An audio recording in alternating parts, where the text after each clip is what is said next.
پر وفاقی وزیر ریلوے خواجہ سعد رفیق news conference کر رہے ہیں۔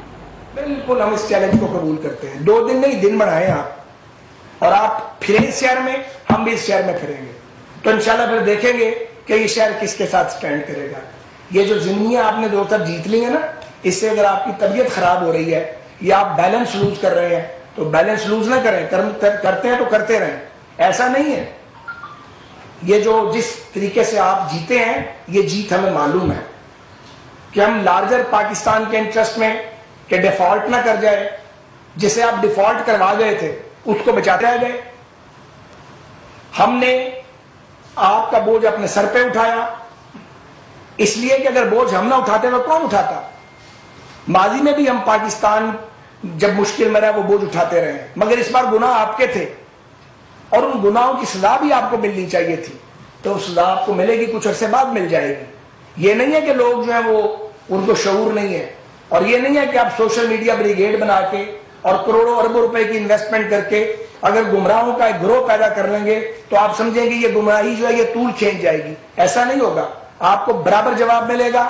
آپ جیسی گندی زبان تو ہم استعمال نہیں کر سکتے، لیکن ہم زبان رکھتے ہیں، اور ہماری زبانیں آپ جیلوں میں ڈال کر بھی بند نہیں کر سکے، اور آئندہ بھی انشاءاللہ بند نہیں ہوگی، اور ہم آپ کی ہر بہروپ کو، ہر دھوکے کو ہم بے نقاب کریں گے، اور پاکستان کو ایک ایسے آدمی سے بچائیں گے جو اس ملک کو تباہ کرنے پر تلا ہوا ہے، جو چاہتا ہے کہ چیف جسٹس بھی اس کے ہوں، چیف آف آرمی اسٹاف بھی اس کا ہو، وزیر اعظم بھی اس کے ہوں، اور سارا ایوان اس کی مرضی سے چلے۔ عمران خان یہ نہیں ہوگا، زور لگا کے آپ دیکھ لیں، یہ نہیں ہوگا انشاءاللہ تعالی۔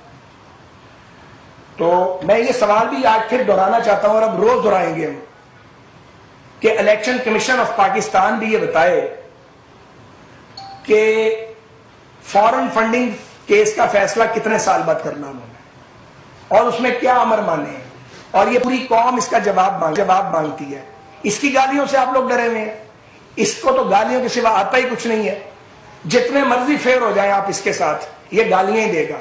اگر یہ شخص احسان یاد رکھنے والا ہوتا تو جب کے پی میں پہلی بار ان کی گورنمنٹ بنی تھی، میں یاد کرانا چاہتا ہوں 2013 میں، ان کے پاس تو ووٹ ہی نہیں تھے۔ مجھے ڈینائی کرے نا اگر کوئی کر سکتا ہے تو۔ یہ سمپل میجورٹی نہیں رکھتے تھے، میجورٹی بنتی تھی وہاں پہ اگر ہم چاہتے پی ایم ایل این اور مولانا فضل الرحمان کی، ہم وہاں مخلوط حکومت آرام سے بنا سکتے تھے، مرکز میں ہماری حکومت بن گئی تھی۔ میں تاریخی بات کر رہا ہوں۔ تو میاں نواز شریف نے یہ فیصلہ کیا کہ نہیں، چونکہ single largest party P T I ہے تو جمہوری رویہ یہ ہے کہ ہم ان کو موقع دیں اور اپنی حکومت نہ بنائیں، اور اس شخص نے کبھی اس کا لحاظ نہیں کیا اور ہر بار ڈسا جب اسے موقع ملا۔ تو یہ شخص تو بھروسے قابل ہی نہیں ہے۔ یہ شخص جو ہے، اس کو چونکہ ابھی تک اس نے پتھر نہیں چاٹا، میں نے یہ کئی سال سے یہ بات کہہ رہا ہوں، ابھی پتھر چاٹے گا تو پھر واپس لوٹے گا سیاسی برادری کی طرف۔ اس نے پتھر نہیں چاٹا۔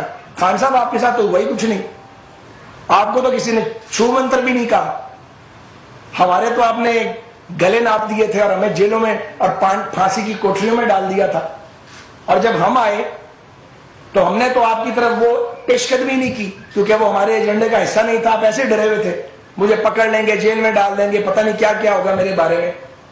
ہم تو سیاست کے میدان میں آپ کا مقابلہ کریں گے، ہم کسی اور میدان میں مقابلہ نہیں کرنا چاہتے، ہم تو عدالتوں میں بھی جانا نہیں چاہتے، لیکن جب آپ آئین توڑتے ہیں، جب آپ بلیٹنٹ وائلیشن کرتے ہیں، ہمیں مجبوراً جانا پڑتا ہے۔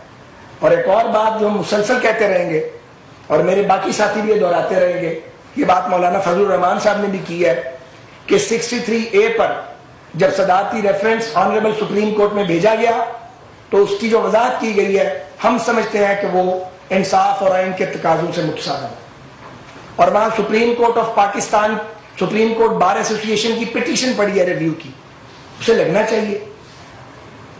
لوگ سوال پوچھتے ہیں کہ وہ کیوں نہیں لگتی، اور ہماری درخواست ہے کہ فل کورٹ اسے سنیں، قوم کے سامنے آنا چاہیے، اس میں کوئی برائی تو نہیں ہے، یہ قانون اور آئین کے عین مطابق ہے۔ تو انصاف سب کے لیے ہونا چاہیے، اور انصاف کو پھر ڈیلے نہیں ہونا چاہیے، انصاف کو ٹائم پہ ملنا چاہیے نا۔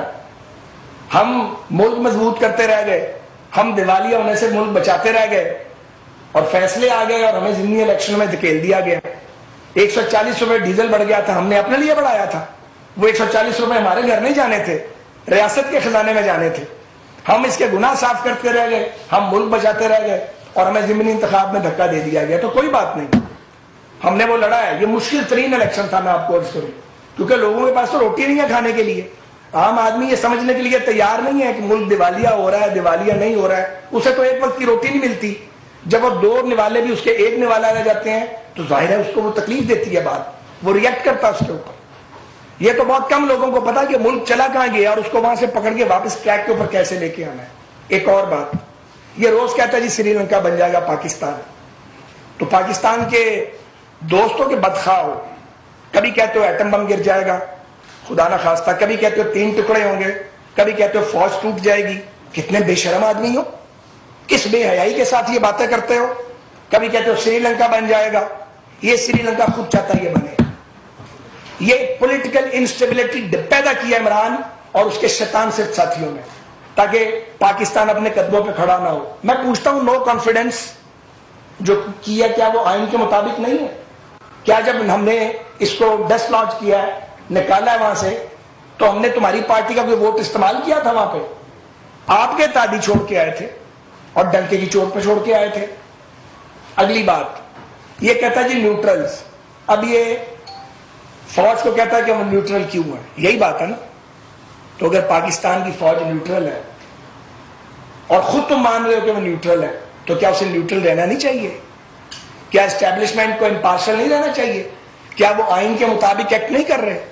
اور وہ آئین کے مطابق ایکٹ کر رہے ہیں تو عمران خان کے پیٹ میں مروڑ اٹھ رہے ہیں. جس الیکشن کمیشن کو گالیاں نکال رہے ہو, اسی الیکشن کمیشن نے فری اور فیئر الیکشن کروایا, اور ہم نے مانا کہ ہم نے اس الیکشن کے اندر 5 سیٹیں لی ہیں اور تم نے 15 لی ہیں. ہم نے تمہارے در رونا نہیں ڈالا, بے شرمی نہیں کی, بے حیائی کا مظاہرہ نہیں کیا, گھٹیا پان اور کم ظرفی کا مظاہرہ نہیں کیا جو عمران خان اور اس کے ساتھی کرتے ہیں. اس کے باوجود اس نے الیکشن کمیشن کو ٹارگٹ کیا. اب اگر اسٹیبلشمنٹ نیوٹرل ہے اور تم خود مان رہے ہو کہ وہ نیوٹرل ہے, اور ہمیں تو معلوم ہے کہ وہ نیوٹرل ہے, تو مجھے بتائیے کیا یہ آئین اور قانون کے مطابق نہیں ہے؟ جب ہم ووٹ کو عزتوں کی بات کر رہے تھے, آج بھی کرتے ہیں, تو ہماری ڈیمانڈ کیا تھی؟ کہ اس بچے جمہوریہ کو آزاد چھوڑ دیا جائے. یہ جو بچہ جمہوریہ ہے, یہ جو انوکھا لاڈلا ہے, اس کو میدان میں چھوڑے نا, یہ اپنے قدموں پہ لڑے. اس کی نیپیاں چینج نہ کی جائیں پرویز الہی صاحب کے الفاظ میں. یہ میں نہیں کہہ رہا, چودھری پرویز الہی صاحب نے کہا تھا, انہی کے الفاظ ہیں نا بھائی. لاہور میں وفاقی وزیر ریلوے سعد رفیق نیوز کانفرنس کر رہے تھے. انہوں نے عمران خان ملک کے تمام اداروں پر قبضہ چاہتے ہیں, ساتھ ہی کہا کہ عمران خان جس کو ڈاکو کہتے رہے, آج اس کو پنجاب پر مسلط کر رہے ہیں.